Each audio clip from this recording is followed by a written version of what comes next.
Il marche en parlant et après. Ah non, je vous arrête. Il parle en marchant, ça n'a rien à voir. Si vous le dites. Tant qu'il circule, il peut bien causer si ça lui chante. Salut toi. T'es peut-être pas au courant, mais tu viens d'atterrir sur un podcast un peu particulier. Tous les week-ends, je me lève avant le reste du monde pour aller marcher en forêt en cogitant à voix haute. Et le pire, c'est que j'enregistre tout ça, son et images. Donc si là t'es sur une plateforme d'écoute, n'hésite pas à passer sur la chaîne YouTube pour profiter du paysage et de ma ravissante ganache. Et au fait, moi c'est Basile, mais on m'appelle le B. Maintenant qu'on s'est présenté, tu vas pouvoir écouter Gambade et Gamberge. Allez, j'enfile mes bottes et on peut démarrer.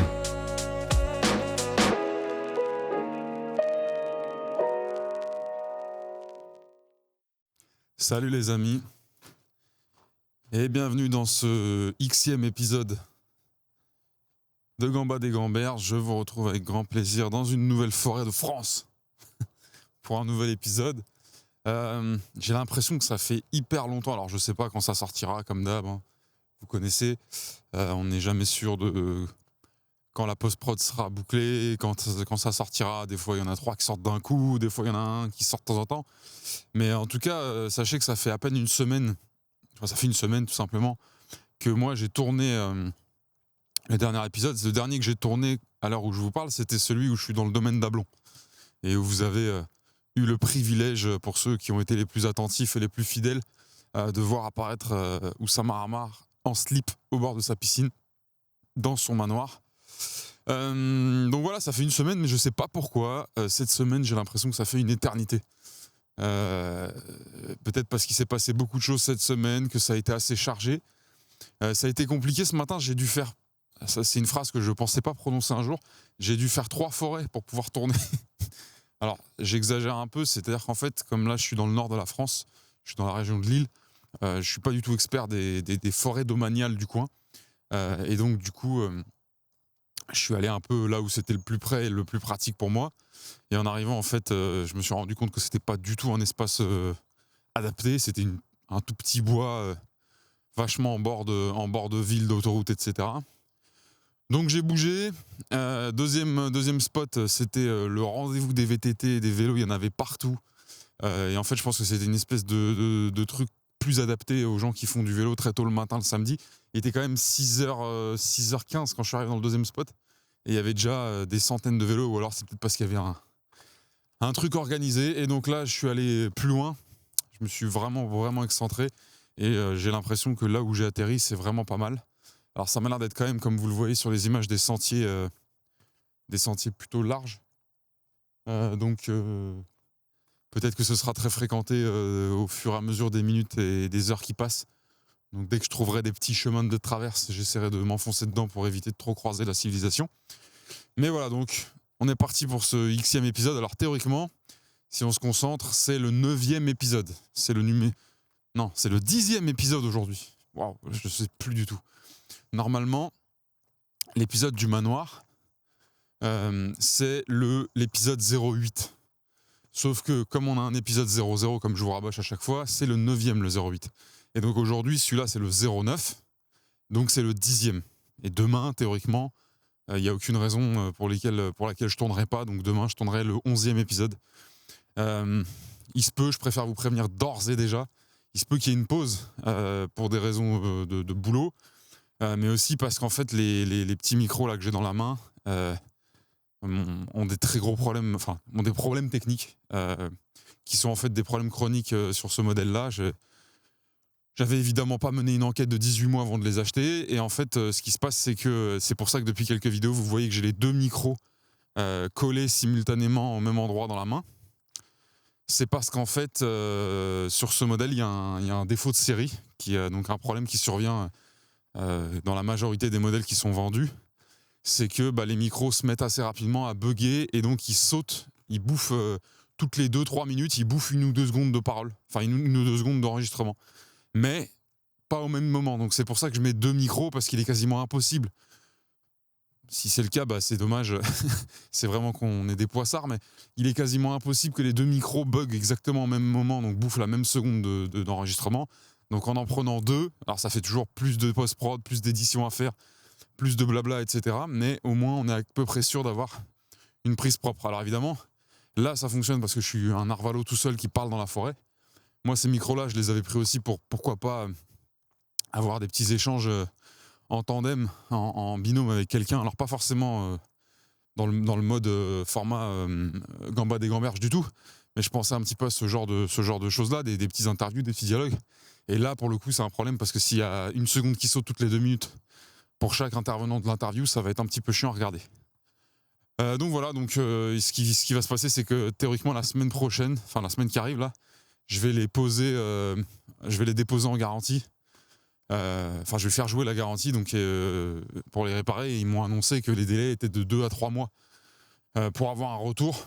Donc c'est quand même du matériel qui coûte cher. Alors tout est relatif, hein. Il y en a pour qui c'est une broutille. Moi, c'est pas que ça immobilise tout mon patrimoine sur cette génération, mais c'est quand même une grosse dépense.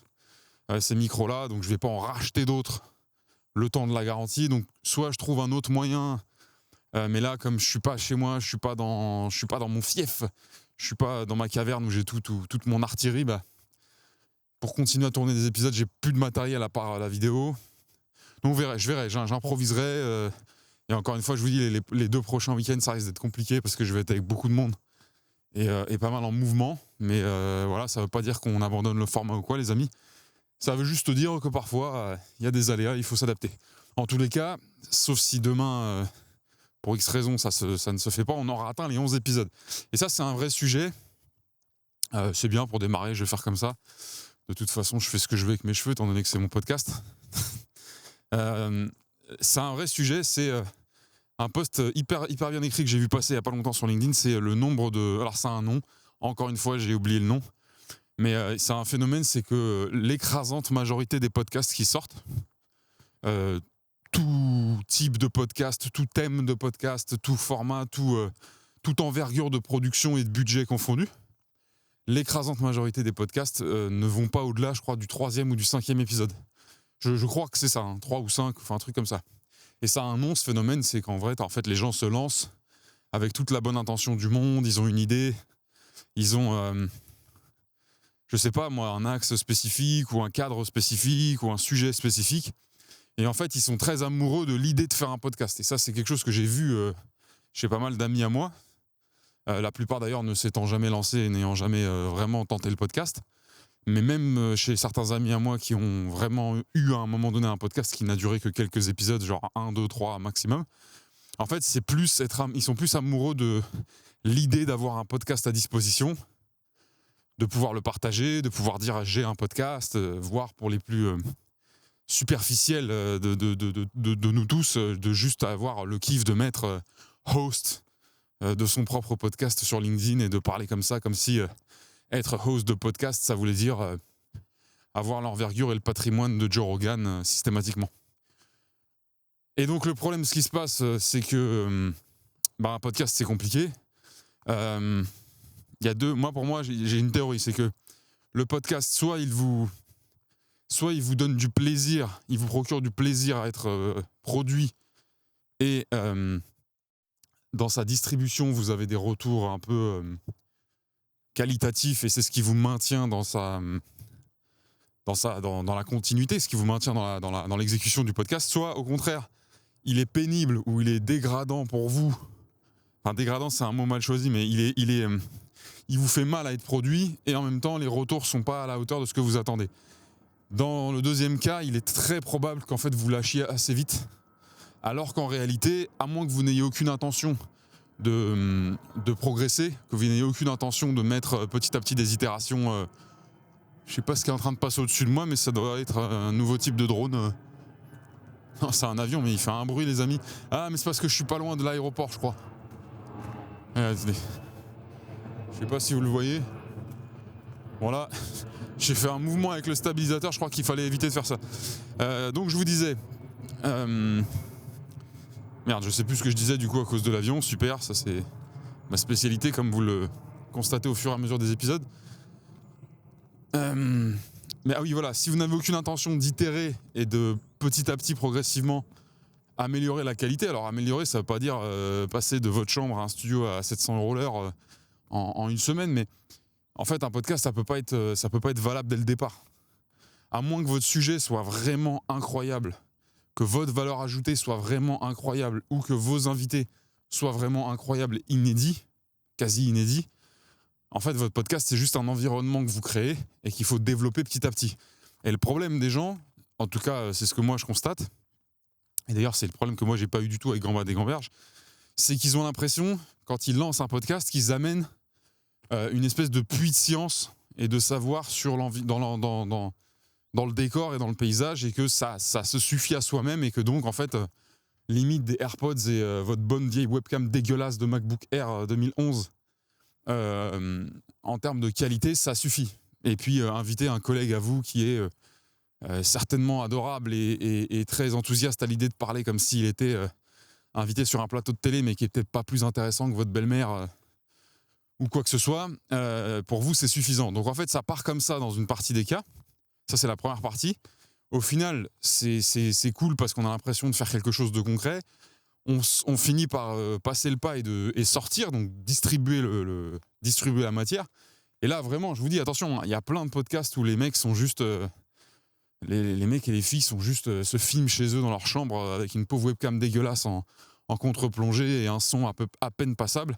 Et en fait, ça passe. Pourquoi ? Parce que la valeur est tellement élevée qu'on se dit, allez, passons outre cette qualité déplorable. C'est vraiment déplorable. C'est-à-dire qu'il n'y a pas vraiment de bonne excuse aujourd'hui pour pas sortir quelque chose de plus quali. Attention, encore une fois, je ne vous dis pas d'aller attraper une équipe de 15 personnes techniques, vidéo, audio, etc. Mais aujourd'hui, avec les solutions qui existent, le progrès de la technologie de captation audio et de vidéo, sortir un truc avec la webcam de son Mac d'entreprise et limite, il y en a, c'est en mode écouteur iPhone avec l'oreillette et le fil qui passe devant la bouche. Franchement, pour moi, c'est du foutage de gueule absolu à partir du moment où on fait un podcast. C'est-à-dire, on décide de créer un produit qui s'écoute et qui potentiellement se regarde, parce que sinon, pourquoi vous emmerder à prendre la vidéo ?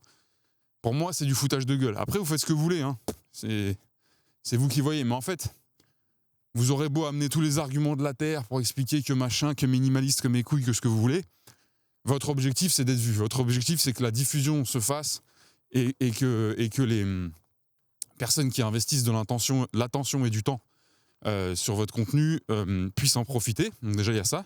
Il y a le fait que la valeur puisse être portée dans les mains de votre potentielle audience, et que cette potentielle audience la diffuse. Le problème, c'est que si vous lésinez volontairement, si vous piétinez la qualité, bah, il faut que vous compreniez qu'en fait, les gens ils vont pas adhérer, parce que c'est pénible de supporter un contenu qui est mal fait. Voilà, donc ça, c'était mon petit bisou au passage aux gens qui ont les moyens de faire de la qualité, mais qui se disent que c'est pas vraiment la peine. Moi, encore une fois, vous le savez, je suis pas du tout sensible aux arguments type on se fout de la forme, le but c'est d'exécuter, le but c'est d'en faire le moins possible, dans le sens avoir aucune post-production, aucune édition à faire, Je comprends les réalités de temps de certains, mais je peux pas, moi, si vous voulez, je peux pas me résigner à penser que si vous avez vraiment une grosse valeur à distribuer et que c'est votre intention et que vous avez profondément l'intention de diffuser de la valeur, je peux pas me résigner à penser qu'il faut que ça vous prenne le moins de temps possible. Que ça vous prenne le moins de temps possible dans la qualité tolérable. Mais le côté valeur, vertu, productivité et compagnie de en foutre le moins possible et sortir le truc dans sa version la plus quasi inexploitable possible, parce que sous prétexte votre agenda d'empereur permet pas de retravailler légèrement le montage, d'améliorer le son, ou de préparer pendant un quart d'heure avant de tourner votre environnement d'enregistrement. Vous racontez ce que vous voulez, les gars, hein. Si ça vous fait kiffer de vous prendre pour des CEO de licorne de la Silicon Valley, faites-le. Il n'y a aucun problème, on va pas en parler 18 ans, mais c'est stupide, vous passez à côté du sujet. Encore une fois, je suis pas en train de vous dire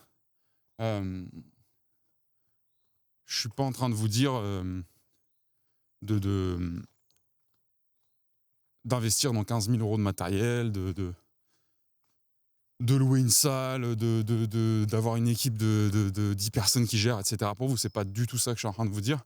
Alors, je pensais être en train de me diriger dans un coin calme. En fait, je suis en train de réaliser que, au contraire, je suis en train d'aller vers la civilisation. C'est pas grave. Donc, du coup, voilà, continuons. Donc, ça, c'est le premier cas. C'est les gens qui vont lésiner sur la qualité. Et donc du coup, ils vont pas recevoir, si vous voulez, la gratitude. Ils vont pas éprouver de fierté potentiellement à sortir ce qu'ils auront produit. Alors c'est pas le but d'être forcément fier de tout ce qu'on a fait.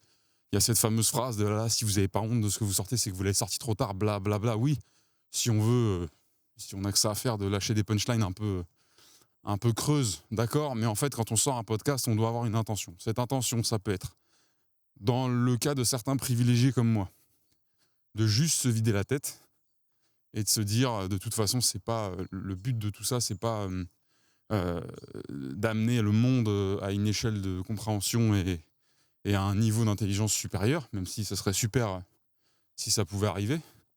Donc l'intention, c'est plutôt d'avoir un environnement d'expression où on peut laisser un petit peu libre cours à ce qui nous passe par la tête, à nos pensées, mais de se tenir à un format, de le faire progresser, de créer une régularité, de créer un rendez-vous et surtout de potentiellement fortifier une petite audience.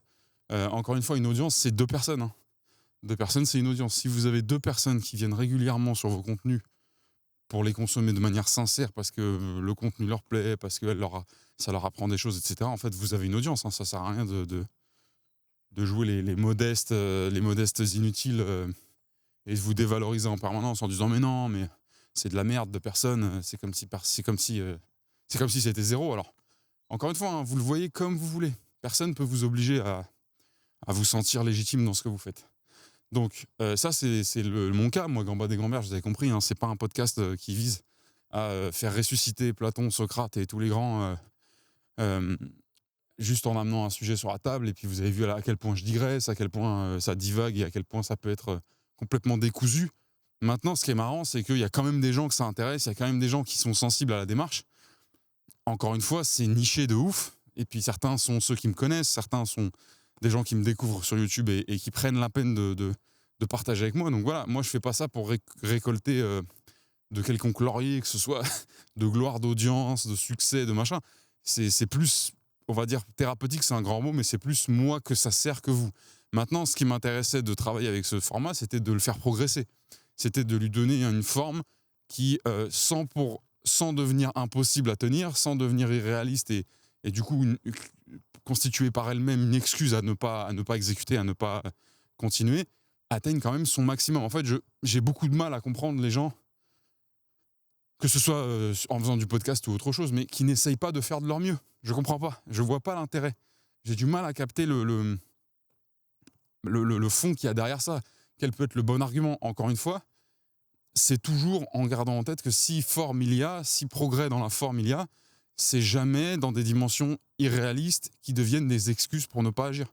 Si demain, par exemple, vous avez l'occasion de faire une conférence qui va être donc entendue par un petit groupe de personnes, mais que vous vous dites que ce serait extrêmement intéressant que cette conférence soit captée pour pouvoir être partagée à beaucoup de monde, si sur le jour J, vous n'avez pas d'autre moyen qu'un iPhone pour vous enregistrer et pourquoi peut-être même pas de prise son possible près de vous, ou que c'est juste en tenant un autre téléphone pour vous enregistrer dans le téléphone, eh ben faites-le. Faites-le de cette manière, ça aura la dégaine que ça aura, ce sera peut-être pas brillant, ce sera évidemment moins impressionnant qu'un TEDx dans la plus grande fac du monde, mais ce sera le maximum et le mieux que vous auriez pu faire à ce moment-là. Et en plus de ça, c'est tout en vous concentrant évidemment naturellement en priorité sur le fond, donc sur la conférence en elle-même. Mais vous voyez ce que je veux dire, c'est-à-dire que là, je vous parle d'une conférence, donc qui est quand même un espèce d'événement sur lequel on n'a pas forcément le luxe de pouvoir contrôler tous les éléments, tout ce qui va se passer.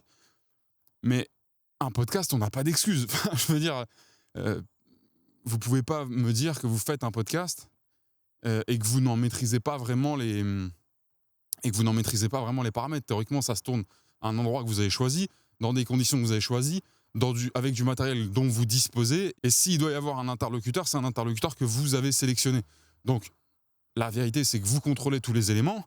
Donc, encore une fois, dans la limite de votre budget, dans la limite de votre possible, dans la limite de vos connaissances techniques et dans la limite de ce qui est vraiment faisable et qui reste réaliste pour ne pas devenir un vrai prétexte à ne rien faire, vous devez essayer de faire de votre mieux. Voilà. Donc, je vais abréger parce qu'en fait, moi-même, je suis en train de m'énerver moi-même à passer autant de temps à parler de ça, mais vous sentez qu'en fait, c'est quelque chose qui, moi, me démange, ce côté bâclon, faisons ça vite fait, bien fait, un peu torché. Et de toute façon, les gens seront soit cons et passeront à côté du contenu parce que ils sont stupides d'aimer la qualité, soit brillants parce que ils vous soutiendront malgré le son quasi inaudible et la vidéo à peine blairable de ce que vous aurez sorti. Et donc voilà. Évidemment, hein, vous avez raison sur l'idée que le fond primera toujours et que ce qui est important, c'est ce qui sera dit. Mais là, on parle de podcast, on parle de produire du contenu et on est dans une ère où, vous le savez, le contenu est devenu roi depuis longtemps. C'est juste que toute la population n'est pas encore au courant, mais ça va vite être le cas. Il va pas y avoir 36 solutions de se démarquer dans le contenu en dehors de la valeur qu'on apporte. Voilà, donc ça, c'est pour les gens qui expédient un petit peu la qualité, évidemment, qui vont avoir du mal à tomber, pas amoureux, mais du mal à s'attacher et à éprouver un sentiment de fierté, en tout cas avoir envie de voir perdurer et évoluer leur format.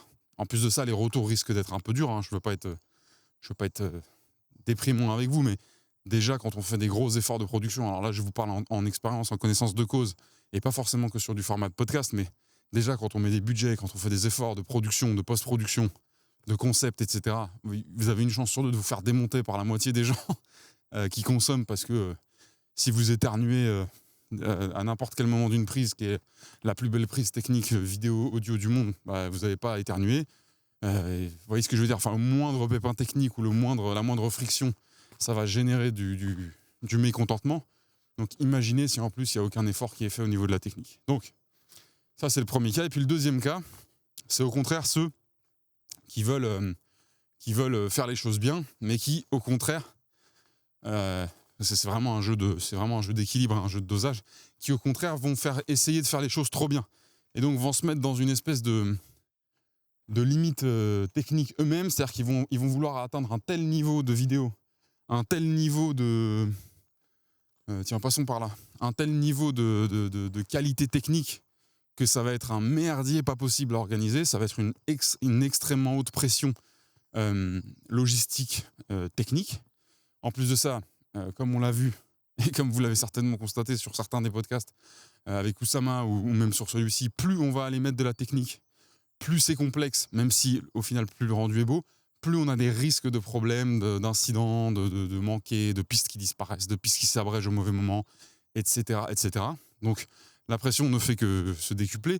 En plus de ça, on va vraiment toucher aux compétences, hein. C'est-à-dire que si vous augmentez la technique et qu'en général c'est vous qui la gérez, il faut quand même être capable de la gérer. Ça veut dire que moi, ça m'est arrivé de voir des gens acheter du matériel dernier cri au plus haut niveau quasiment technique possible qu'on peut atteindre en termes d'enregistrement, et se rendre compte au moment de passer à l'action, d'enregistrer, etc., qu'en fait, ils sont absolument pas capables de gérer ce matériel, parce qu'il y a de la connaissance technique extrêmement poussée à avoir, parce qu'il y a plus que le matériel qu'ils ont acheté qui est nécessaire, etc., etc. Donc, je ne vais pas rentrer dans les détails, mais ça, c'est classique, hein. Les gens qui achètent un truc parce qu'ils l'ont vu chez un autre, mais qui ne se rendent pas qu'en fait, derrière, il y a une énorme connaissance technique et il y a une autre logistique qu'on ne voit pas à l'image, mais qui est là derrière, ça fait mal, mais quand ça arrive, c'est une leçon. Donc, du coup, ces gens-là, en fait, ils vont très vite se faire écraser par le niveau qu'ils avaient décidé de se fixer dès le début. Et en fait, il y a deux possibilités. Le premier, c'est soit ils sont passés à l'action et ils ont quand même réussi à exécuter. Et donc, du coup, ils ont sorti un premier jet, quelque chose, avec ce haut niveau d'exigence, qui s'était fixé. Et ça, en fait, vous pourriez penser que c'est bien, mais en fait, c'est la pire des deux options. Parce que du coup, ils vont avoir sorti quelque chose, ils vont avoir créé un précédent, ils vont avoir sorti un élément de référence, et donc ils vont se retrouver piégés à devoir sortir des choses toujours à peu près du même niveau. Pour ceux qui ont un vrai état d'esprit de cohérence, ce qui n'est pas forcément le cas de tout le monde et ce qui n'est pas forcément une qualité. Mais si vous avez sorti un premier épisode dans la douleur, dans la souffrance, avec 27 loupés, peut-être que vous l'avez tourné 3 fois avant de pouvoir avoir une version exploitable, avec une vraie qualité image, avec une qualité audio, malgré tous les déboires que vous avez eus, c'est-à-dire qu'en plus de ça, vous n'avez même pas atteint ce que vous imaginiez atteindre, mais vous avez quand même mis un premier palier de qualité, je peux vous garantir que c'est pas évident pour tout le monde, et en tout cas, c'est absolument pas évident pour la majorité des gens d'ensuite sortir quelque chose de moins abouti. Il y a très peu de gens qui qui s'abandonnent à faire ça, entre guillemets. Et en fait, je pense que c'est plutôt une qualité d'être capable de s'abandonner à descendre la qualité si nécessaire. Évidemment, marcher sur la qualité juste pour le plaisir et par flemme, vous avez compris dans quel camp moi je me situe. Et vous avez totale liberté de vous situer dans un autre camp. Mais là, je parle en fait justement de blocage, d'obstacles, parce que la qualité que vous avez établie en tant que référence va devenir ce qui vous empêchera de continuer. Parce que une fois, ça va aller, ils vont supporter le choc. Mais déjà, rien qu'après le premier épisode, qui a été une espèce de monstruosité technique, logistique et de stress, plus la production pour le premier épisode, quand le temps du deuxième va arriver, ça va pas être la même ambiance déjà. Alors éventuellement, les plus téméraires vont aller au deuxième, vont aller au troisième, et au bout d'un moment, en fait, quand ils auront passé 48 heures de travail par épisode, je parle bien de 48 heures, hein. C'est pas d'avoir sorti en 48 heures l'épisode, c'est d'avoir passé 48 heures de taf pour chaque épisode de 30 minutes à 1 heure au début de leur podcast, ça va être compliqué. Pourquoi ? Parce qu'en plus de ça, il va se passer quelque chose de simple, hein, c'est que comme personne ne nous attend, aucun d'entre nous, comme personne ne les attend, comme personne ne vous attendra, les premiers épisodes qui sont sortis donc dans les larmes ne vont faire aucune grosse performance, à moins qu'on parle de gens qui ont une production derrière eux, ont de la promotion, etc. Mais là, on parle normalement pas des mêmes personnes, enfin, pas des gens qui sont dans mon cas, donc qui ont des initiatives personnelles et individuelles. Et du coup, ça va piquer, parce que là, vous aurez sorti quelque chose qui fait très mal, qui va, et vous le savez, devenir un poids pour vous, une charge pour vous, si vous souhaitez le continuer. Le seul vrai lot de consolation qui vous poussera à le continuer, ce serait le potentiel succès, la potentielle rencontre avec une grosse audience rapidement, qui vous pousserait à, soit par ego, soit par fierté, par sentiment de satisfaction, mais aussi, pourquoi pas, par business, hein, parce que c'est bien beau de brasser des épisodes de podcast. Bon, là, moi, c'est pas mon cas, je marche dans la forêt, donc j'ai pas vraiment... Alors, ça m'est arrivé d'avoir des leads, surtout pendant les premiers... Quand j'ai sorti les premiers épisodes, j'ai des leads, donc des gens qui m'ont contacté et qui m'ont dit, en fait, je te suis sur LinkedIn, je te suis sur machin, mais j'avais du mal un peu à me rendre compte on a du mal à déchiffrer quelque chose comme une personnalité, comme un humain de manière précise sur un environnement comme LinkedIn. Et là, c'est vrai que t'avoir avec moi 1 heure, 1 heure et quart, 1 heure et demie, en train de marcher et déblatérer toutes tes conneries en parlant de manière ultra ouverte, naturelle, ça m'a permis de mieux comprendre qui t'es. Et en fait, j'ai vraiment envie de bosser avec toi, blabla. Ça m'est arrivé, je vous dis pas que j'ai eu 40 leads parce que j'ai lancé des gamberges, mais ça m'est arrivé vraiment. Et c'est marrant d'ailleurs, parce que on a l'impression de tout de suite parler avec quelqu'un qui nous connaît mieux. Il n'y a pas du tout cette distance. Et par contre, moi, du coup, je me retrouve dans les chaussons de celui qui ne sait pas qui est l'autre, alors que l'autre sait qui je suis. Enfin, je sais pas si vous voyez ce que je veux dire. Donc, c'est petit crochet, petit aparté qui va certainement m'empêcher de retrouver le fil de ce que j'étais en train de raconter. Alors là, il va falloir que je fasse un choix, les amis. Vais-je à droite ou vais-je à gauche ? Je vais aller vers le soleil. Je crois que je suis en train de m'éloigner extrêmement fortement de ma voiture. Donc, je sais plus du tout où j'en étais. Mais tout ça pour vous dire, oui, que ça va être dur, qu'en plus de ça, ils vont pas avoir, comme aucun podcast qui se lance, un succès jour 1, premier épisode lancé, jour 2, même jour 3. Et du coup, ça va être extrêmement sévère, en fait, parce que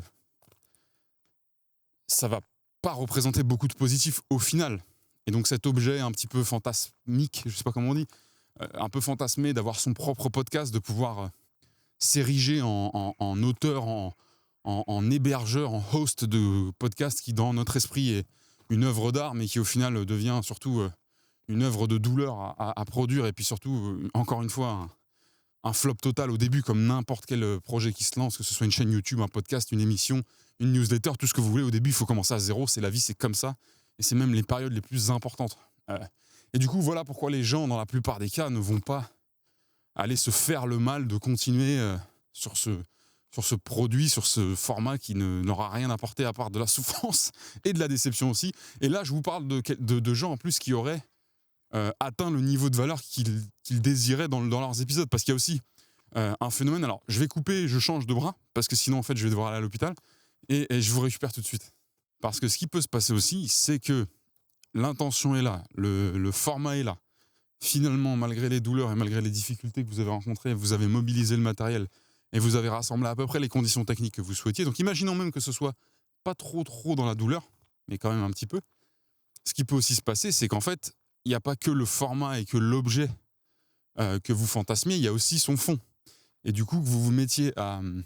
que vous vous mettiez à tourner, que vous vous mettiez à enregistrer. Alors, il y a très peu de podcasts qui se font en solo individuel, mais ça doit être encore plus violent quand c'est un individuel. Mais même si vous le faisiez à deux, ou à 3 ou à 18, comme vous voulez, et que vous vous mettiez donc à tourner, et qu'au fil des minutes d'enregistrement, en fait, sans forcément blâmer le moindre de vos invités, interlocuteurs ou quoi, mais que vous vous rendiez compte en temps réel que la valeur ajoutée que vous pensiez décupler et que vous pensiez faire jaillir à chaque syllabe de chaque mot, en fait, elle n'est pas forcément au rendez-vous.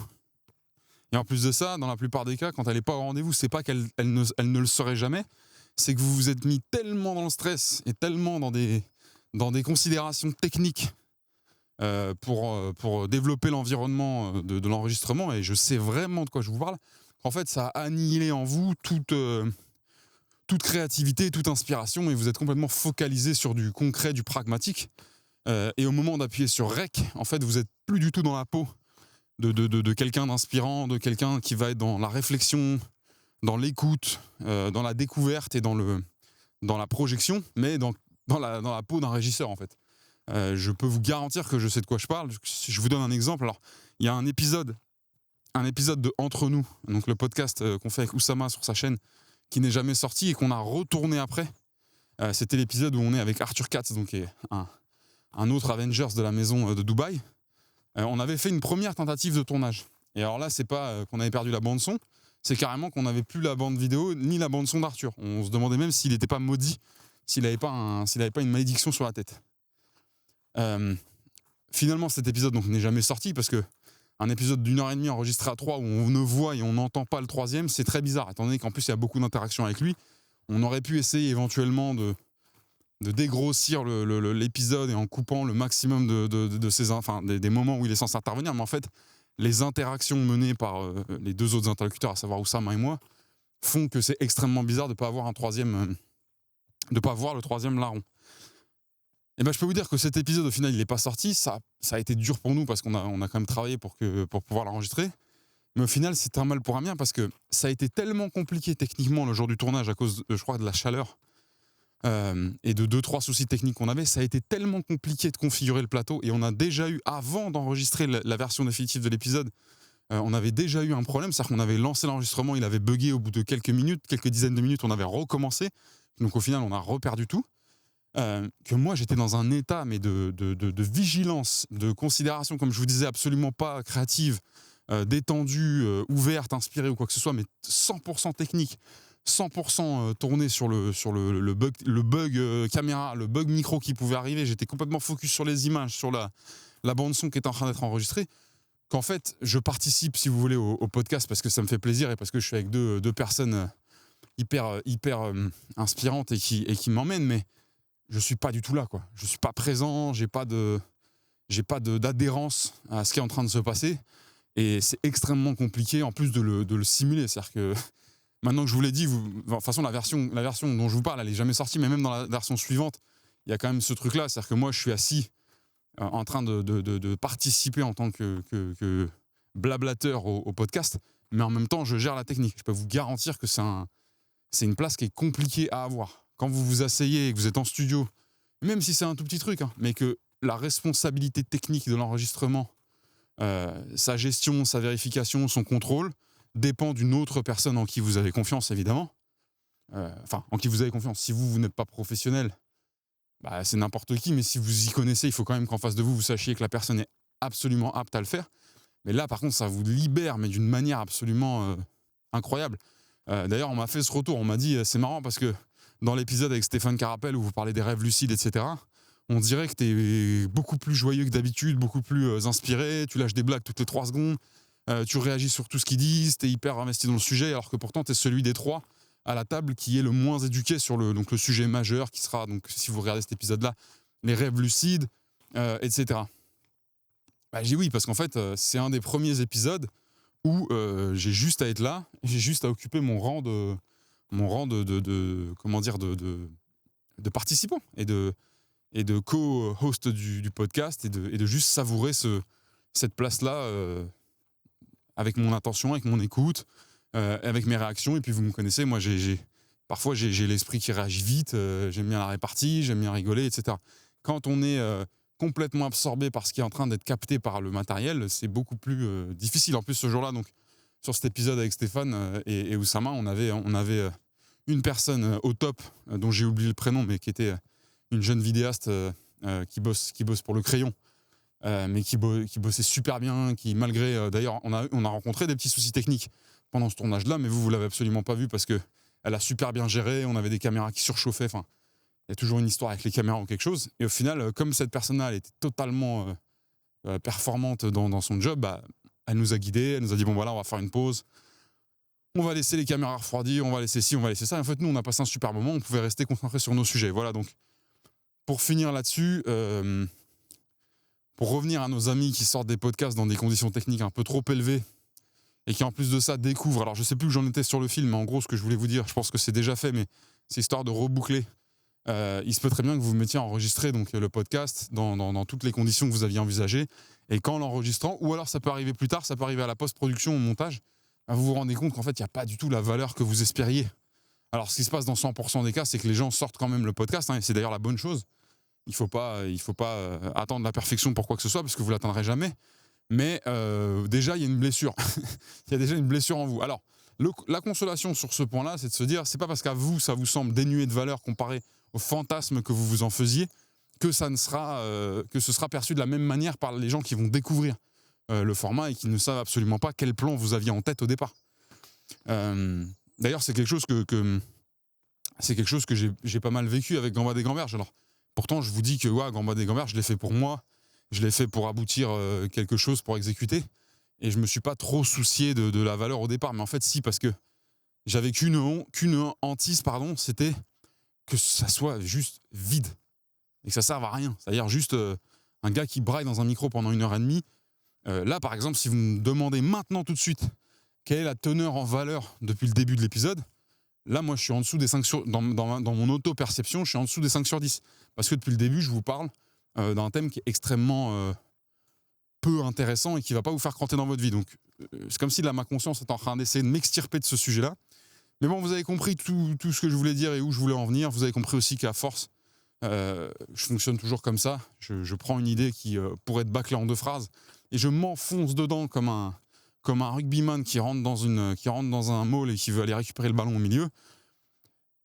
Donc voilà. Donc, ça explique en partie pour moi pourquoi la plupart des gens qui lancent des podcasts, malgré toutes les bonnes intentions, abrègent assez rapidement aux alentours du 3e, si je dis pas de bêtises, épisode ou 5e. Et nous, les petits cocos, on va atteindre les 10 épisodes aujourd'hui, là, avec ce qui est en train d'être enregistré comme valeur internationalement incroyable.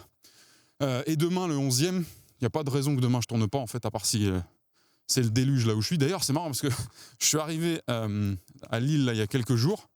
Donc pour la petite anecdote, je suis dans une école de Lille où je forme des bizdev, un bootcamp de bizdev pendant un peu plus d'1 mois au métier sur des problématiques très précises parce qu'après ils vont aller attaquer leur vraie carrière et rentrer dans des vraies entreprises pour faire moult moula et prospecter et closer moult prospects. Mais du coup, bref, pour vous dire, je suis arrivé il y a quelques jours, c'était le déluge et un temps à se suicider. Ce qui moi me change un peu des grosses canicules ou quoi, donc ça me va très bien. Et là, c'est le premier jour où il fait grand soleil, grand beau temps. Donc on va pas. Alors je sais qu'à chaque fois que je fais un point météo, il y en a un qui m'a fait un retour. D'ailleurs, on remercie pour son honnêteté. Je sais plus lequel c'est qui me disait, mais en fait, on s'en bat les couilles de la météo. Arrête de nous parler de la météo, on s'en tape. Oui, d'accord. Là, il fait beau. Voilà, je vous le dis. Je sais pas, j'ai l'impression que ça me fait du bien au cerveau. Ça envoie des ondes positives. T'as vu. Donc voilà. Mais donc c'est très cool. En plus là, je suis dans une forêt. Franchement, elle payait pas de mine du tout quand je suis arrivé. J'ai fait putain, c'est quoi ce bourbier? Mais encore une fois, comme je vous disais, c'était la 3e option que je visitais ce matin depuis 5h45. À un moment donné, il faut prendre une décision. Les 2 premières, c'était vraiment pas possible. La première, il y avait tellement peu d'espace et tellement peu d'environnement que ça aurait été un peu chelou. Il y avait l'autoroute à 20 mètres. J'exagère, mais vous avez compris. Et le deuxième, ça aurait été impossible. Il aurait fallu esquiver la mort entre les VTT toutes les 3 secondes. Donc là, en fait, je suis super content parce que je sais absolument pas vers où je suis en train de marcher, mais le spot est cool, quoi. Donc voilà, tout ça pour clore ce sujet bien trop long, mais je suis très content d'être arrivé au 10e et puis demain, si Dieu veut, au 11e épisode avec vous. Je suis pas certain que je suis capable de vous dire de quoi j'ai parlé depuis le début. Ah oui, il y a un truc aussi que je voulais aborder. Alors ça, c'est le copain Jordan Chenevier de Bulldozer, le fondateur du collectif Bulldozer, ex-Avengers Samurai Ninja de Germinal, qui a une chaîne YouTube, je crois, à son nom. Si je dis pas de bêtises. Mais il a plusieurs podcasts, programmes, enfin je sais pas, je veux pas dire de conneries parce que si je vous dis le mauvais nom, vous allez pas trouver le bon gars. Mais en tout cas, c'est un mec qui est extrêmement actif sur YouTube et qui envoie une dose de valeur extrêmement élevée et une dose d'énergie aussi extrêmement élevée et qui est très cool. Et c'est lui qui m'a fait une des réflexions les plus drôles sur un détail sur YouTube. Alors quand on fait un épisode qui dure 1h30, 1h45 parfois, 1h15 en moyenne, si on traite un sujet et qu'on ponce un seul sujet, ce qui est quasiment impossible, bon, il n'y a pas vraiment trop besoin de se prendre la tête, quoique la manière dont vous allez avoir de poncer le sujet peut être structurée et évoluer sur différents axes. Mais quand on s'appelle Basile ou quand on a un podcast n'importe qui d'ailleurs normal, il est très probable qu'on brosse plusieurs sujets, qu'on passe de ceci à cela et de machin à truc. Et donc ça peut être intéressant et facilitant pour la personne qui veut consommer le contenu de faire ce qu'on appelle un chapitrage. C'est-à-dire c'est quand vous êtes sur... Alors là je parle de YouTube, hein. Sur Spotify ça n'existe pas encore, ou alors c'est moi qui ne suis pas à jour, ce qui est fortement possible. Sur YouTube, c'est quand vous regardez la barre de lecture là, de votre vidéo et que vous voyez plusieurs crans, plusieurs petits segments, et quand vous la survolez... Attendez, excusez-moi. Je me suis pris une toile dans la gueule. Il y en a beaucoup d'étoiles dans cette forêt, et comme je vous avais expliqué dans un épisode précédent, quand on passe dans une forêt où il y a beaucoup de toiles d'araignées dans les hauteurs, c'est qu'on est dans une forêt où il n'y a pas tant de passages que ça. Donc, ouais, le chapitrage, pardon, donc c'est les petits segments, et en général, quand vous survolez le segment, bah, vous avez le titre, mais en tout cas, plus ou moins l'explication de ce qui concerne cette partie. Donc, ça peut être une toute petite partie comme une longue. En plus de ça, dans la description, vous pouvez voir le chapitrage en détail. Et c'est vrai que moi, au début, j'étais plein de bonnes intentions. Donc, je réécoutais les épisodes et j'essaie en accéléré parce que j'aime pas trop. Je suis pas hyper fan de me réécouter, mais c'était pour essayer de ravoir les grands thèmes et pouvoir chapitrer un petit peu pour vous faire gagner du temps si certains voulaient abréger sur un thème, sachant que je suis un peu ceinture noire 6e dan de digression. Donc, ça peut être carrément pertinent de pouvoir gérer sa lecture de mon contenu si vous m'aimez bien mais que vous n'avez pas envie de vous taper 1 heure de digression. Et j'étais donc plein de bonnes intentions, vraiment bon élève, j'écoutais le truc, je crois que sur les premiers épisodes je l'ai fait. Et en fait, au tout début quand j'avais créé ma chaîne, moi j'ai l'habitude de gérer la chaîne YouTube de certains de mes potes, il y en a qui sont à plusieurs centaines de milliers d'abonnés, il y en a qui sont à plusieurs dizaines de milliers d'abonnés, etc. Et donc ça m'arrive quand je sors des contenus qu'on a produits ensemble ou qu'on a carrément fait ensemble ou sur lesquels j'ai travaillé, mais que c'est moi qui m'occupe de l'import, c'est moi qui m'occupe de gérer la mise en place de la vidéo et sa configuration sur YouTube. Ça m'arrive de chapitrer, donc j'ai l'habitude de le faire, je sais comment on le fait, etc. Et là, quand je l'ai fait sur mes premières vidéos, rien ne se passait. C'est-à-dire que je faisais tout ce qu'il fallait, et quand quelqu'un allait sur la vidéo, il voyait absolument pas le chapitrage. Donc, je me suis interrogé, et en fait, je me suis rendu compte que de ce que YouTube disait, et de ce qui était dit en ligne, excusez-moi, je me gratte comme un mec qui s'est pas lavé depuis 3 semaines, ça n'est pas le cas, mais c'est juste que, comme je vous dis, il y a moult toiles d'araignée qui m'agressent. Et en fait, c'est parce que, soi-disant, quand on était sous les 1000 abonnés, le chapitrage n'était pas actif, c'est-à-dire qu'on pouvait s'emmerder à le faire dans la description, mais ça n'apparaissait pas du tout sur la timeline, sur la barre de lecture. Donc c'était un peu un effort vain, même si en soi, il suffisait juste de garder espoir en l'avenir et de se dire, de toute façon, un jour, j'atteindrai les 1000 abonnés, et donc ce chapitrage que j'aurais fait servira à quelque chose. Sauf qu'en fait, pour pas vous cacher, ça prenait déjà pas mal de temps à travailler, à tourner, à post-produire. En plus de ça, vous avez, pour ceux qui ont suivi, vous connaissez mes déboires techniques du début. Donc je me suis dit, si le chapitrage sert à rien, on va pas le faire. Donc les 2-3 premiers épisodes étaient faits. Et donc le seul chapitrage que je faisais systématiquement par sécurité en stand-by, c'était un peu pour me dire, de toute façon, je reviendrai plus tard dans 10 ans quand j'aurai 999 abonnés. Le seul chapitrage que je faisais, c'est que je mettais de 0 à, je sais pas combien de temps ça dure, 0 à 40 secondes, c'est l'intro, vous savez, c'est mon petit générique où vous entendez des répliques de films, etc., et où je vous dis bonjour, et puis l'outro, le générique de fin, où je vous dis au revoir. Et je mettais juste de 0 à 40 secondes intro, de 40 secondes à 1h13 épisode 1, épisode 2, épisode 3. C'est vraiment un truc de ouf. Et 1h13 à 1h13 45, outro, conclusion, etc. Et c'est vrai que c'est comme si Enfin, c'est absurde, c'est-à-dire qu'il n'y a pas besoin de le faire, en fait, le chapitrage quand on est là. Et ça a fait beaucoup rire Jordan, donc, dont je vous parle depuis tout à l'heure. Voilà, c'est tout ça pour en arriver là. Donc tout ça pour vous dire, dès que j'ai un moment, et encore une fois, ça fait, je crois, 3 semaines que je me dis ça, donc vous connaissez la boucle vertueuse de la procrastination. Dès que j'ai un moment, je chapitre un peu plus en détail les épisodes, parce que maintenant, en fait, j'ai pas du tout 1000 abonnés. On n'a toujours pas passé la barre des 100, comme ils disent dans le game. Alors, je regarde très très peu le nombre d'abonnés, je vous cache pas. Mais du coup, me demandez pas pourquoi, de ce que je sais, de ce qu'on m'a remonté, le chapitrage marche très très bien sur mes vidéos. Donc, c'est pour ça que ça faisait hurler de rire Jordan, parce que vu que maintenant il marche et qu'il se voit, c'était très drôle de voir quelqu'un juste mettre 0 à 0,45 intro, et 1h13 plus tard, épisode 1, épisode X, et puis outro. Le type, il a vraiment la flemme de faire ça, mais qui s'est dit, je vais quand même leur faire un chapitrage qui sache qu'il y a une intro, une outro. Donc voilà, je vais essayer de me tirer un peu dessus et de vous faire un chapitrage. C'est pas évident parce qu'en plus de ça, un chapitrage, c'est censé être quelque chose qui va vous aiguiller, mais parfois, on parle pendant 5 minutes d'un sujet sans en parler vraiment et on divague et il y a des sous-sujets et on peut pas arriver dans un trop gros niveau de zoom, un trop gros niveau de granularité dans le chapitrage parce que déjà, il est invisible, sinon, il est absolument illisible sur la barre. En plus de ça, faut savoir que les 3/4 des gens regardent des vidéos YouTube sur leur téléphone. Donc, la barre de lecture, ça doit être quelque chose qui, techniquement, physiquement, est représenté par 4 cm sur un écran. Et encore, 4 cm, je suis gentil, sur un écran de téléphone. Donc, ça sert à rien d'aller trop loin dans le détail. Parfois, quand je tombe sur certains épisodes de certains créateurs, de peu importe, podcast ou autre, mais je vois une espèce de détail dans le découpage du chapitrage. Je me dis, mais qui voit le segment qui fait 1 mm, quoi. Bref, donc ça, c'est pas très intéressant. Mais donc, je vais m'attaquer au chapitrage. Les loulous, vous inquiétez pas. Ça, vous aurez un beau podcast avec un beau chapitrage. Vous pourrez surfer entre les sujets.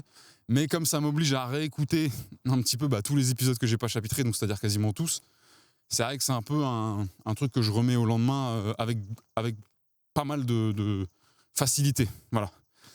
Donc, on va atteindre le 11e épisode demain. On a parlé beaucoup de podcasts jusqu'à maintenant. Je réfléchissais aux quelques retours qu'on m'a fait. Alors, il y a un truc qui est drôle avec Gambade et Gamberge, c'est qu'il y a pas mal de gens dont la moitié à peu près sont des gens qui me connaissent, mais l'autre moitié des gens qui m'ont découvert avec ce podcast. Il y a pas mal de gens qui m'ont fait une suggestion, et puis c'est marrant parce qu'avant de me faire la suggestion, ils me disent tous c'est top parce que tu parles ouvertement sans réfléchir, on a vraiment l'impression de se balader avec toi, et c'est ça qui revient le plus, c'est le côté spontané, le côté naturel, ce qui moi me convient très bien parce que c'était absolument ça qui m'intéressait, et ça aurait pu ne pas prendre du tout, hein, ça aurait pu être quelque chose qui ennuie, etc., etc. Mais là, c'est le retour qu'on me fait, c'est top, on a vraiment l'impression de se balader avec toi et on te voit évoluer dans ton propos, dans ta pensée au fur et à mesure que tu marches, au fur et à mesure que tu parles.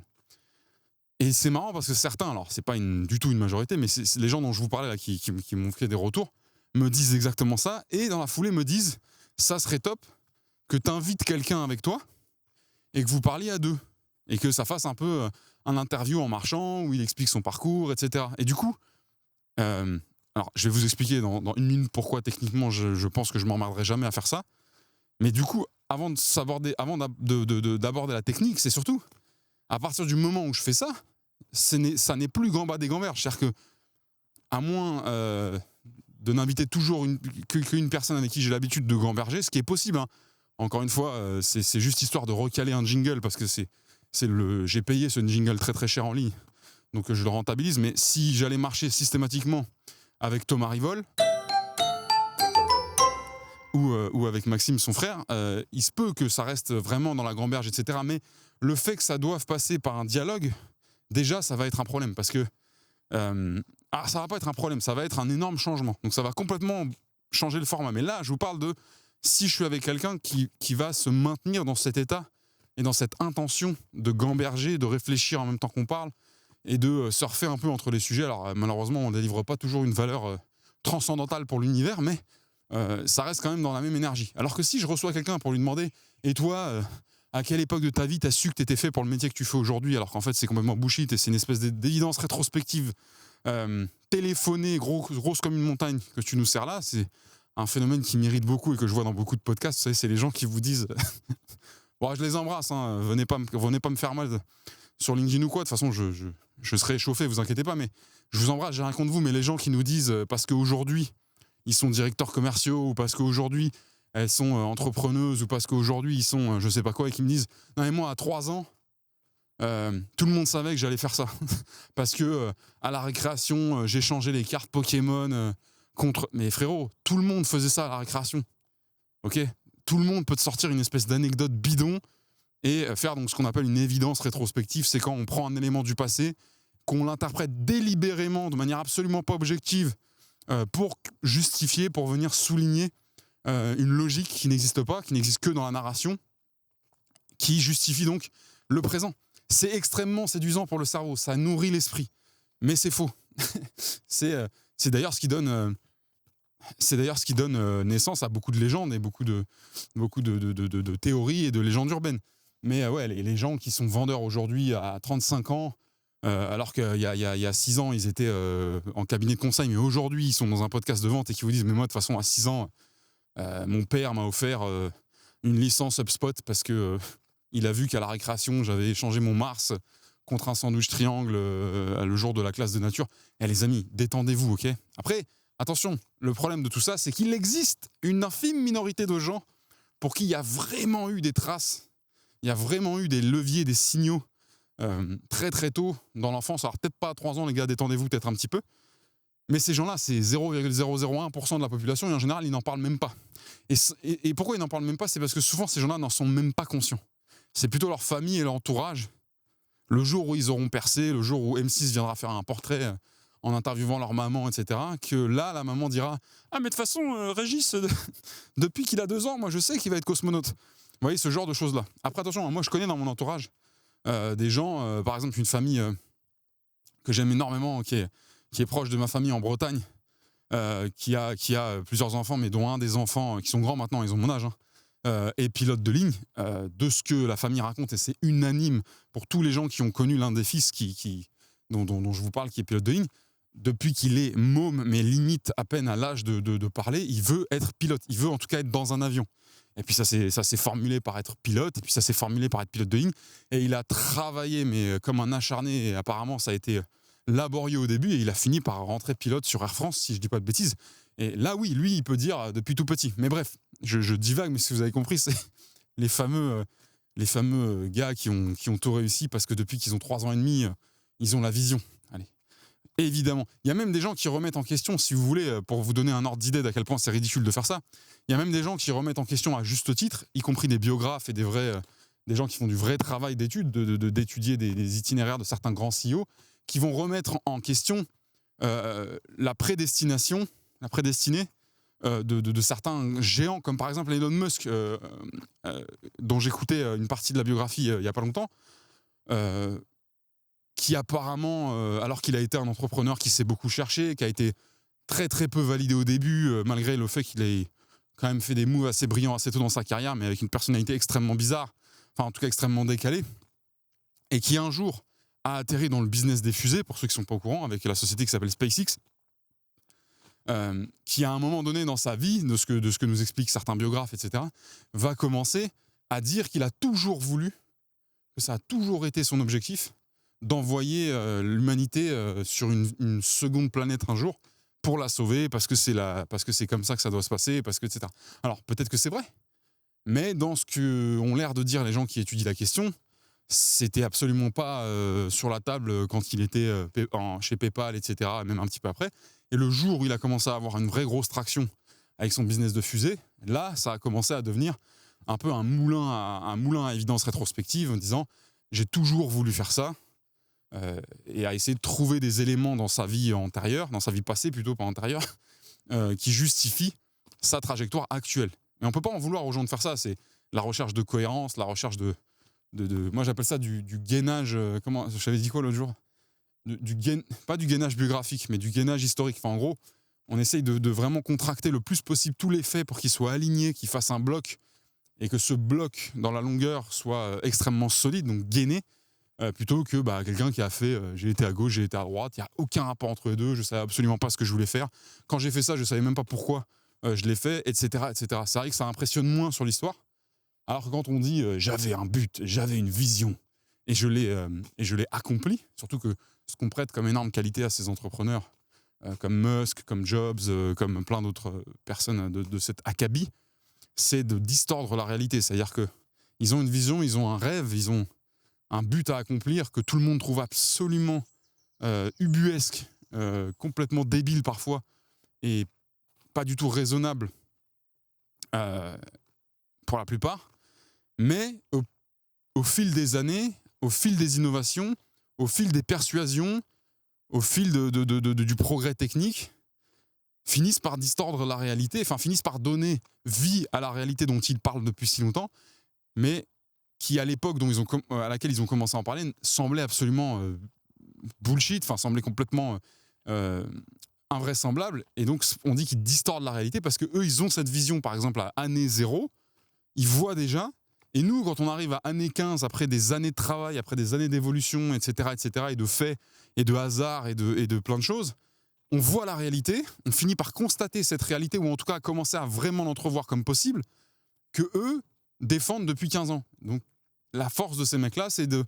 Enfin, je sais pas si c'est une force, mais en tous les cas, ce qui, je pense, leur permet de rester habités par leur mission, c'est qu'eux voient déjà et déforment la réalité à leur guise, et conditionnent leur esprit et leur cerveau à ne voir que la réalité qu'ils ont choisie, et considérer que c'est ça qui est vrai, c'est ça qui existe, et donc de ne pas se laisser perturber par les gens qui leur disent « Mais non, Jean-Jean, ça ne marchera jamais, un ordinateur dans tous les foyers du monde, les ordinateurs, c'est des trucs pour les pirates, c'est des trucs pour les experts, c'est des trucs pour les geeks informatiques. » Dixit, certaines personnes qui ont essayé d'expliquer à Steve Jobs qu'il ferait mieux de retourner faire des pèlerinages en Inde plutôt que d'essayer de fonder un ordinateur.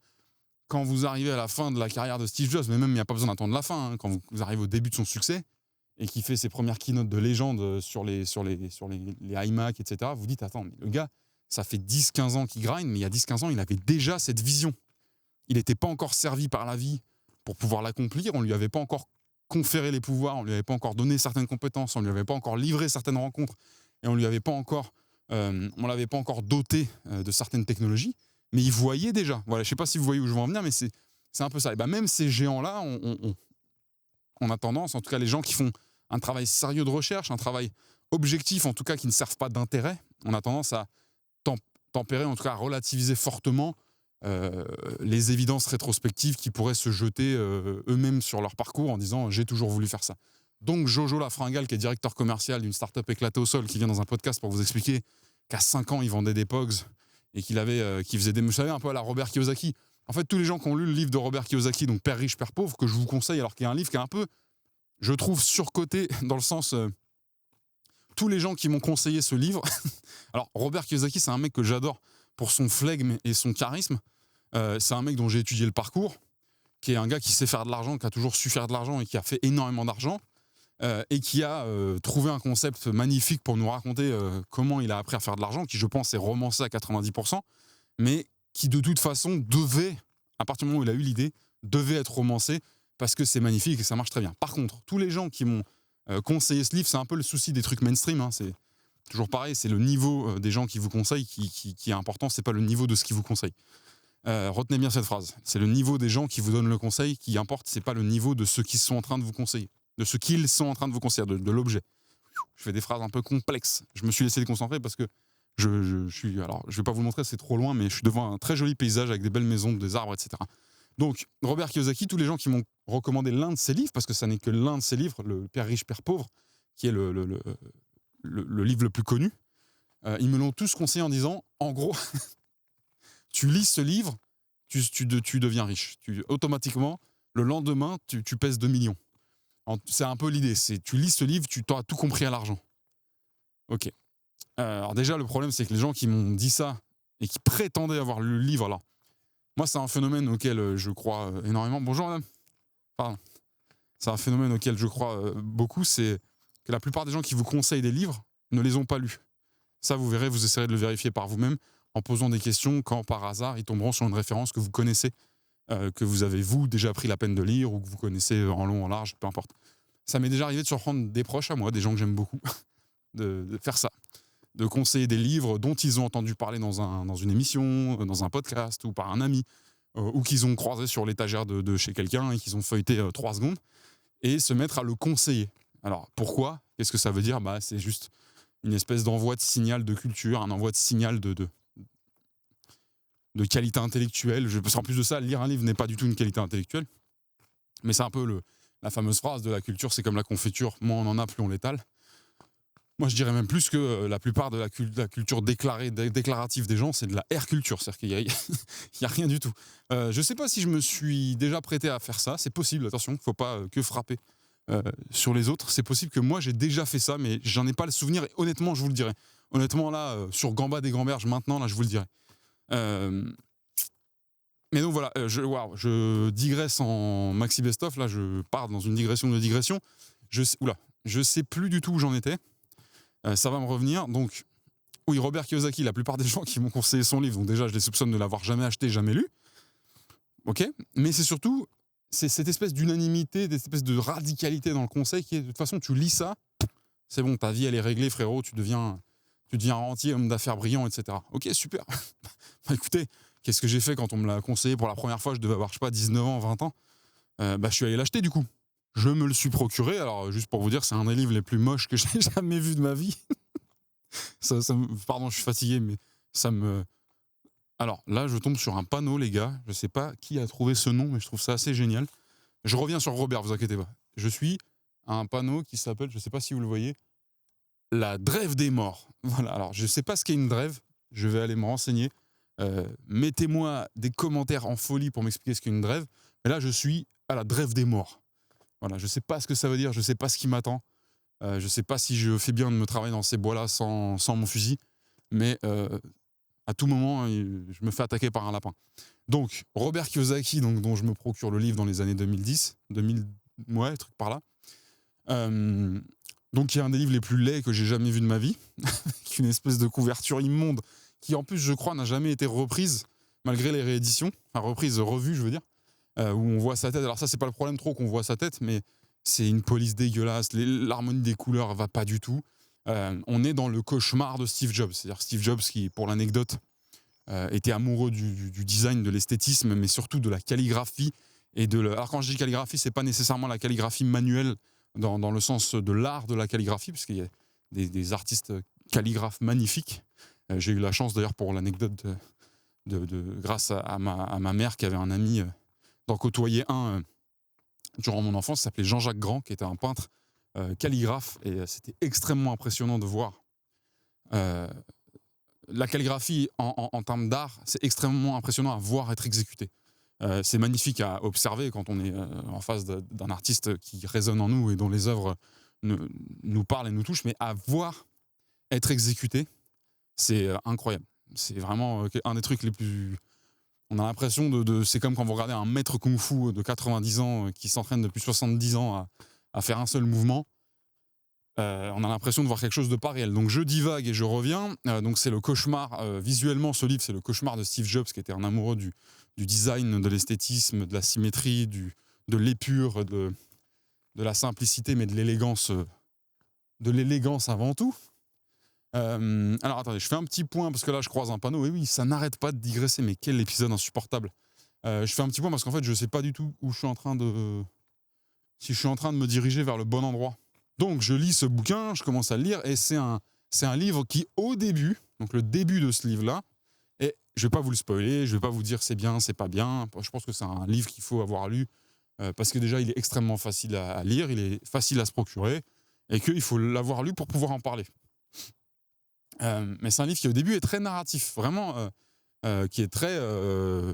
qui raconte un peu la biographie d'enfance de Robert Kiyosaki. Donc pour vous pitcher un peu l'idée, c'est que Robert Kiyosaki, quand il était jeune, si je dis pas de bêtises, non, je dis pas de bêtises, c'est quand il était jeune, il avait donc son papa qui était un ingénieur enseignant à l'université ou un truc comme ça, qui est son vrai papa, et il avait aussi le papa de son meilleur ami, qui lui est un entrepreneur un peu atypique et très brillant. Et donc il considérait, parce que il passait un peu autant de temps avec son meilleur ami que chez lui, il considérait qu'il avait deux papas, parce que ces deux papas lui ont donné des conseils et ont essayé de l'éduquer à leur manière. Alors évidemment, son père, à lui, son vrai père, a fait son vrai job de père, mais quand il parle d'éducation, il parle un peu plus d'éducation de la vie, financière, etc. Et il considère qu'il avait un père riche, et ce père riche, ça n'était pas son papa, son vrai père, mais le père de son meilleur ami, qui s'appelait Mike, je crois, son meilleur ami, donc l'entrepreneur. Et le père pauvre, c'était son papa à lui, qui était prof, ingénieur, etc., qui pourtant avait une belle situation, qui travaillait pour le gouvernement, mais qui avait une belle situation. Et quand il parle de riches et de pauvres, il ne parle évidemment pas que de valeur monétaire, mais il parle aussi d'envergure d'esprit et de créativité, d'opportunité, de vision de l'argent, de comment créer de la valeur. Donc voilà, je ne vous spoil pas plus. Allez le lire, parce que cette première partie, elle est vraiment agréable, parce que voilà, on surfe dans son enfance, c'est bourré de petites anecdotes dont on ne saura jamais vraiment si elles sont concrètes ou pas, mais qui justifient des moments où ce jeune Robert a compris des choses sur l'argent, compris des choses sur le travail et sur la valeur du temps et la valeur de plein d'autres choses, et c'est très intéressant. Mais à aucun moment ce livre n'a rendu quelqu'un riche, en fait. C'est ça que je voulais vous dire depuis le début. C'est un très bon livre, c'est un livre qui peut vous inspirer, c'est un livre qui peut vous donner des idées que vous n'avez pas encore, c'est un livre qui peut faire écho à certaines choses chez vous, c'est un livre qui peut vous permettre aussi de simplifier un message pour vous, pour mieux l'entendre, mais aussi pour quelqu'un à qui vous essayeriez d'expliquer quelque chose. C'est un livre qui est très sympa, en dehors de sa couverture, encore une fois. Mais personne au monde n'a lu ce livre et est devenu riche d'un coup. Parce qu'à l'intérieur, il détiendrait une recette secrète miracle, comme le prétendent d'ailleurs 100% des livres business, qui au final détiennent rien du tout à l'intérieur, à part une petite idée un peu intéressante, et 99% de « je vais vous expliquer pourquoi je vais vous donner cette idée », je vais vous réexpliquer pourquoi je vais vous donner cette idée, je vais vous expliquer pourquoi je vous ai expliqué que je vais vous donner cette idée, et une fois que je vous ai donné cette idée, je vous la réexplique sous 47 formes différentes. Et en amont, je vous mets une intro d'un mec qui me connaît et qui va vous expliquer que je suis le roi du monde, et que si vous lisez pas ce livre, vous êtes juste un débile mental, etc. C'est un peu ça, un livre business. C'est pas grave, ça fonctionne. Ça motive, ça crée de la valeur, ça crée une économie, ça fait circuler le capital. Tant pis, tant mieux si des gens vendent des livres. Moi-même ça m'intéressera un jour peut-être de vous raconter mes conneries dans un livre, business ou pas, je m'en fous, mais en tous les cas, de vous raconter ce que j'ai dans la tête. Je l'ai déjà fait avec un livre que j'ai écrit en 10 jours, mais l'objectif de ce livre-là, c'était pas de vendre quelque chose ou de vraiment raconter quelque chose de précis, c'était plutôt de faire un effort et un processus d'écriture qui permettait de pondre un vrai livre commercialisable, en 10 jours, ce qui a été fait. Pour ceux que ça intéresse, allez jeter un œil. Il s'appelle Talent, rupture de stock. Vous tapez ça sur Google avec mon nom et vous le trouverez easy, sans problème. Mais donc voilà, Robert Kiyosaki, allez lire son livre, mais ne vous attendez pas à devenir riche à 19h si vous l'avez lu à 18h. Et je ne sais plus pourquoi j'en venais jusqu'à Robert Kiyosaki. Et là, par contre, c'est embêtant parce que du coup, je n'arrive pas à raccrocher les wagons. Robert Kiyosaki, je vous en parlais parce que là, ça va être chaud. Là, vraiment, ça va être chaud de revenir au sujet principal. Je sais qu'à un moment donné, je parlais de distordre la réalité avec Elon Musk, je parlais des évidences rétrospectives. Mais est-ce que je parlais de Robert à cause des évidences rétrospectives ? C'est ça la grande question. Je ne sais pas si vous êtes capable de m'y répondre, mais est-ce que je parlais de Robert Kiyosaki à cause des évidences rétrospectives ? Je ne saurais pas du tout vous dire. Je crois pas. Écoutez, je suis désolé, il faut s'avouer vaincu des fois. Ça va peut-être me revenir juste après, ou alors pile quand je vais décider d'arrêter de tourner ce podcast. Et là, ce sera le pire, mais c'est comme ça la vie. Donc du coup, je suis désolé, je ne saurais pas revenir sur ce que j'étais en train de vous dire. Je sais que dans le groupe de gens qui me regardent, il y en a que ça fait rire. Je suis littéralement persuadé qu'il y en a que ça amuse. Il y en a qui doivent s'en taper comme de l'an 40. Et il y en a, malheureusement, je pense, ça doit les irriter. Les gens comme moi qui divaguent et qui raccrochent pas les wagons systématiquement parce qu'on vous le doit un peu, en fait. Mais quelque part, si on peut pas, on peut pas. On va pas s'inventer des wagons si on a perdu le fil. Non, vraiment, je repense. Je sais que je parlais des évidences rétrospectives, des gens qui étaient invités dans les podcasts et qui racontaient qu'ils échangeaient les pogs à la récré. Peut-être que ça touchait au podcast, je sais pas. Oui, ça y est. Alors là, j'ai fait un rembobinage, mais fulgurant. Je vous parlais des gens qui m'avaient suggéré, il faut être fort quand même, hein, de bon matin comme ça, là, faire un raccrochage de wagon aussi lointain. Mais là, je me rends compte de la profondeur de ma digression et j'ai juste envie de rentrer un coup de tête dans un arbre. Mais comme aucun arbre de cette forêt ne m'a rien fait, je vais pas le faire. Je vous parlais des gens qui me faisaient le feedback d'inviter quelqu'un pour l'interroger en marchant. Alors que juste avant, ils me faisaient le feedback que c'était super naturel et agréable et spontané d'être dans un échange avec moi, là, dans les conditions où je le fais le format en solo, parce qu'on a l'impression de vraiment marcher avec un pote et qui raconte sa vie, etc. Donc, c'est assez paradoxal, ça m'a fait réfléchir, mais en fait, j'ai compris que la moitié des gens Enfin, la plupart des gens qui m'ont proposé ça, ça m'est venu après, ça m'est venu en 2 temps. Vraiment, hein, sincèrement. Les gens qui m'ont suggéré ça, à part quelques-uns qui sont des frérots à moi, qui m'ont juste recommandé des choses, les gens qui m'ont suggéré ça, en fait, ils me suggéraient de les inviter eux. Et je sais pas trop pourquoi j'ai pas percuté sur le moment, parce que j'étais un peu dans d'autres choses et que j'ai pas mal bossé, et puis surtout que j'étais à la reconnaissance de me faire un feedback, ouais, super, merci, machin. Mais je pense que la plupart des gens qui m'ont suggéré ça m'ont suggéré de les inviter eux, sans me le dire directement.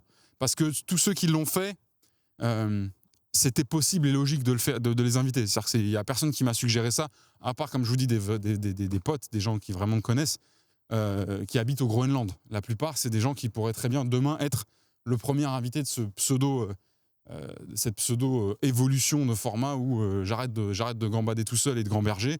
Et en fait, je mets un des 2 micros sur la gueule d'un invité. J'essaye tant bien que mal de cadrer les deux en même temps, ce qui, je pense, sera strictement impossible à faire de manière carrée. C'est pour ça que je vous disais, on reviendra potentiellement sur la technique, parce qu'en fait, ça va être un merdier pas possible. Et voilà, donc peut-être que c'est une fausse théorie, mais je suis à peu près certain que les gens qui m'ont fait ce feedback me l'ont fait dans le but que je me dise ah ouais, carrément, c'est une bonne idée, bah vas-y, viens toi, et on le fait tous les deux. Et ce qui pourrait être super, en fait, hein, y a pas de... Il faut pas, c'est pas du tout un négatif ce que je dis, mais c'est pas du tout une envie que j'ai. Non pas que j'aime pas être à plusieurs dans un format de podcast, bien au contraire. J'éprouve d'ailleurs beaucoup de plaisir quand j'ai l'occasion d'accompagner certains des gens avec qui je suis sur des podcasts, que ce soit moi qui les reçoive ou que ce soit moi qui sois reçu. Et d'ailleurs, j'ai d'autres projets pour cette année où j'aimerais beaucoup recevoir des gens dans un autre format qui n'a rien à voir et qui n'est pas du tout en train de gamberger et de gambader dans une forêt avec un foutu micro et un foutu stabilisateur à la main. Mais tout ça pour vous dire que non, le Gambade des Gamberges restera cette petite bulle d'intimité forestière. Enfin, forestière, ça c'est si j'ai toujours accès à des forêts. Cette petite bulle et ce petit espace de divagation et cette petite tatami de digression pour l'instant qui tient tous les week-ends. Non pas parce que, voilà, encore une fois, hein, c'est pas non, moi je partage pas avec mes copains, mais c'est plutôt je vois pas trop la valeur ajoutée, même si évidemment elle est évidente, la valeur ajoutée, c'est de faire venir quelqu'un qui va avoir des choses à dire, etc. Mais je crois assez peu en la stimulation que ça peut générer chez moi d'être à 2 en étant celui qui gère la technique, en sachant que c'est déjà un merdier sévère de gérer la technique pour 1, et là de gérer la technique pour 2. Et puis il faudrait forcément que ce soit intéressant pour justifier le déplacement et la présence de la deuxième personne, donc il faudrait quand même vachement porter le sujet sur un échange qui va expliquer à ma communauté, si j'ose dire, mais en tout cas aux gens qui me font l'honneur et le plaisir de me suivre, qui est cette personne, etc., etc. Et encore une fois, je suis très à l'aise avec ça dans d'autres formats de podcast. C'est même quelque chose que j'adore et que j'essaye de prendre plaisir et à apprendre à toujours faire mieux. Mais là, dans cet environnement, non. Donc, je ne vais pas vous répéter pendant 20 minutes pourquoi c'est pas quelque chose qui va se faire. Peut-être un jour... En fait, j'ai déjà testé, hein, pour vous dire tout de suite, de se filmer en binôme, pas en ayant l'intention de le faire pour Gambade des Gamberges, c'était un petit peu avant, mais c'est un merdier pas possible. En fait, c'est soit on baisse la qualité, on prend juste un smartphone avec la vision selfie, on voit dans l'écran ce qu'on filme, mais comme je vous explique, c'est compliqué. Et puis surtout, il y a le côté double micro et il y a le côté cadrage. En fait, ton job, c'est plus de juste tenir. Vous le voyez bien, des fois, le stabilisateur, il part en couille, on ne me voit plus. Je fais pas très attention. Mais c'est parce que je vois à peu près que quand je le tiens d'une certaine manière, tant que moi, je vois les lentilles de la caméra, c'est que normalement, la caméra, elle me voit. Grosso modo, pour faire simple. Si là, il faut envisager l'angle qui capte les 2 gars, donc de toute façon, déjà, il va falloir... On est 2, donc il va falloir prendre de l'angle, reculer un petit peu. Moi, je vous dis déjà, je suis à la limite des tendinites à chaque fois que je tourne un épisode, mais je me fais souffrir pour vous, ça me fait plaisir. Donc voilà, donc ce ne sera pas le cas. Désolé à tous ceux qui m'ont fait cette recommandation. Alors, je ne vous parle pas de 50 personnes, hein. Mais c'est vrai qu'après, j'ai percuté, je me suis dit peut-être que c'était une manière de me dire... En fait, il y en a un qui m'a dit très concrètement, le jour où tu fais ça avec des gens en binôme, appelle-moi avec plaisir, je viens, etc. Et c'est lui, en fait, qui m'a fait percuter après les autres, que les autres avaient peut-être un peu la même intention. Mais donc voilà, je sais pas trop quoi en penser, je sais pas trop ce que vous en pensez, peut-être que ça a aucun intérêt, mais j'espère que je fais pas une erreur grave qui va vous trucider le cœur et vous faire me quitter, mais de vous annoncer que je serai toujours dans ce format seul face à votre gueule. Mais c'est la réalité. Je pense qu'on a pas mal tourné. Je vais essayer. De toute façon, j'ai pas le choix. C'est même pas une vraie décision. Je vais pas vous arnaquer, mais je vais essayer de pas trop dépasser l'heure de podcast à partir de maintenant là, dans les précédents épisodes, sauf celui du domaine d'Ablon. Mais c'était pour encore une fois des raisons d'organisation. J'ai pas pu tourner très longtemps. Mais je sais pas. J'ai le sentiment que dans les épisodes où je vais vraiment loin dans le timing, je dépasse l'heure et demie. Il y a un moment donné où c'est forcément ça baisse en intensité. Alors c'est pas le but que ce soit intense pendant 1h30 ou quoi, mais au niveau de ma logistique, au niveau de mon planning, au niveau de la fatigue, au niveau du matériel, au niveau de la post-prod que ça engendre, c'est pas la même chose de monter un épisode d'1 heure que de monter un épisode d'1h30, même s'il n'y a pas une énorme différence. Question de ratio. Donc je vais essayer de me maintenir à peu près autour des 1 heure d'image finale. Alors pour ça, en général, il faut que moi je me balade pendant 1h30, parce qu'il y a des coupures que vous voyez pas, il y a des moments où je traverse des routes, il y a des moments où je laisse passer des meutes de chiens, il y a des moments où j'ai rien à dire. Et donc voilà, donc là ça va faire à peu près 1h20, 1h05 que je tourne, donc je vais abréger, je sais pas trop combien durera l'épisode final. J'espère que vous avez appris des choses, je suis pas certain que vous avez appris des choses qui vous rendront milliardaire aujourd'hui. En tous les cas, pour ceux qui découvrent certains des trucs que j'ai dit, dites-moi en fait dans les commentaires, pour ceux qui prennent la peine avec bienveillance de me partager leur point de vue et de me faire un petit salut dans les commentaires.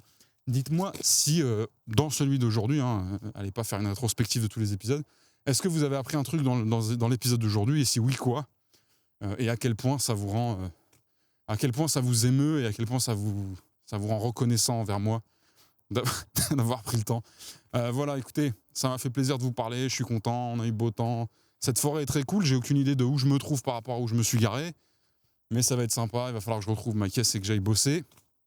Demain, j'essaierai de vous parler un petit peu plus de ce que je suis venu faire ici à Lille, donc former des futurs soldats des BizDev. Pourquoi venir spécifiquement sur ce sujet-là ? C'est parce que les choses sont en train de bouger de mon côté. J'ai structuré un petit peu plus mon business, le business que je tiens en France, donc d'accompagnement et de formation, d'accompagnement stratégique des entreprises et de formation en entreprise ou à l'extérieur, des business développeurs et des sales. Voilà, de toute façon, pour ceux qui me suivent un petit peu sur LinkedIn, vous voyez bien que j'intensifie un petit peu ma présence. Alors moi, mon objectif, c'est pas du tout ça doit se voir, je pense, mais c'est pas du tout le reach, le côté contenu, le côté influence sur LinkedIn. J'ai la chance d'avoir une belle petite j'ai une belle petite équipe sur LinkedIn, je suis très content.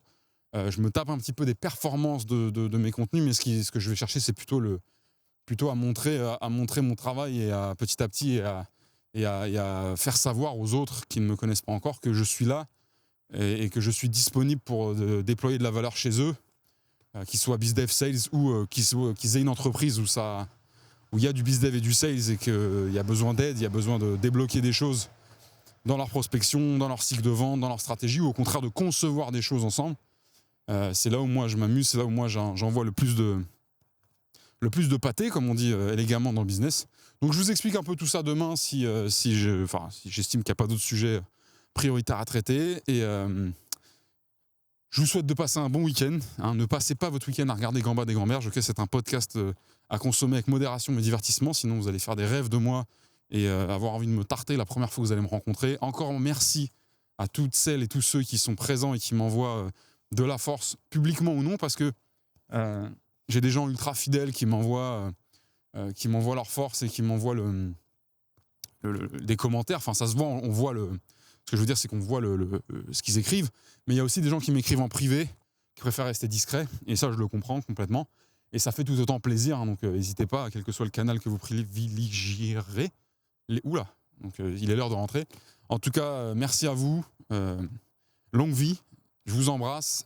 Faites des choses, exécutez, montez des projets, ouvrez des boîtes, lancez des cagnottes, faites ce que vous voulez, mais faites des choses.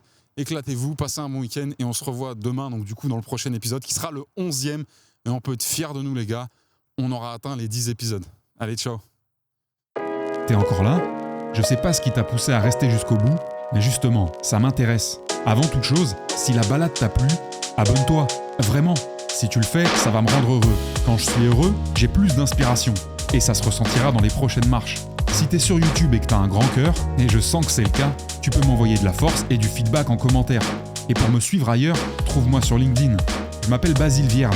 Basile avec un E comme empereur à la fin. Et Vierne, ça s'écrit V comme Viagra, I comme imbroglio, E comme essuie-glace défectueux, R comme rien ne sert de courir, il faut partir à point, N comme narcotrafiquant, et enfin E comme encore merci et à très vite pour un prochain épisode.